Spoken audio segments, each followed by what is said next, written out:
What up, party people? Welcome to episode 65 of Controversial Album Covers. And here it is, John Lennon and Yoko Ono and the Plastic Ono Band with Elephant's Memories, Some Time in New York. That is quite a mouthful and most likely the longest band name in our series. It was released in June of 1972 and it is Lennon's fourth studio album with Yoko. This jacket had a lot of problems when it came out, and this is one of the few times when controversy actually didn't help the band, and let's get into it and figure out why.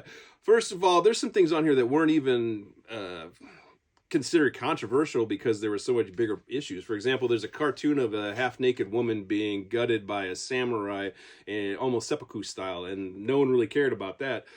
Mostly because of all the other issues, as I said. The first one was the first single released off this album was called Woman is the N of the World. And the N-word is all over this jacket.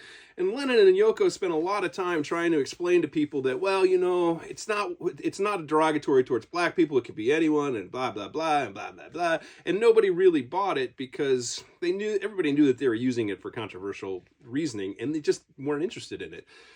So it didn't get very much airplay, and that was one of the reasons it only peaked at 11 in the UK and 48 in the United States. Part of it was because the album sucked as well. But not getting airplay was death to a record in 48, or in 72.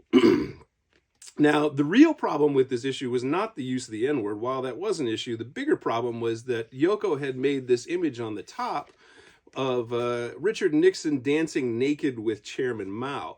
And at the time, that was a pretty ugly political statement to be putting out there. And so record companies didn't really want to play that game, so they put a big sticker over it, seen here. And they learned from the Butcher cover because that sticker was almost impossible to remove without destroying the record. And that really upset Lennon because he really liked the controversy of the record, and supposedly he didn't write music for a year because of that. Well, mostly because of the reviews of the record and that it was only 48. Some of the reviews are fantastic from this. The first one was, it's not half bad. It may be 49.9% bad, but it's not half bad. And my favorite is, the Lennon should be commended for their daring, insipid, artistic suicide. He took a lot of slack for this album, and so did Yoko, and they rightfully so. But it's a really tough album to find, and ironically, I don't see a lot of them with this gold sticker, so it must have been an aftermarket sort of thing or a later release. Because if you look on eBay or Discogs or anywhere, almost every copy does not have that gold sticker. So I don't know. We'll see what happens. But as always, thanks for watching.